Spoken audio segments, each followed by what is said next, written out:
In this video, we're going to work on a subtraction of fractions, and we're not going to use any models or number lines.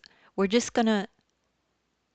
will be the first attempt at doing the subtraction without any help with models. So if you need extra help with that, I have links in the description to other videos of mine that do that.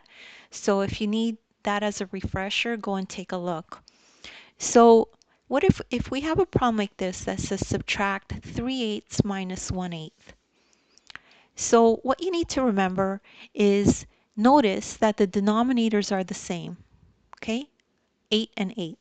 When denominators are the same, you can subtract the numerators and leave the denominator unchanged.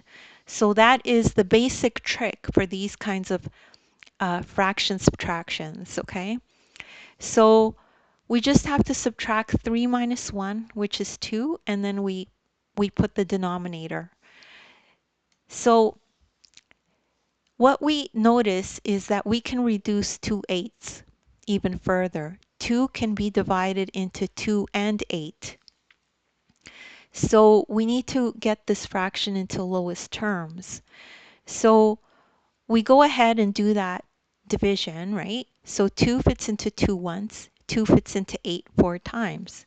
So the final answer is 1/4, and this is the fraction expressed in lowest terms.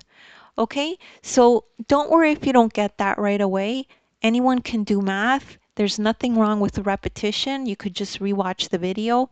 As well, you could download the ebook and follow along this exact lesson in the ebook as you watch the video.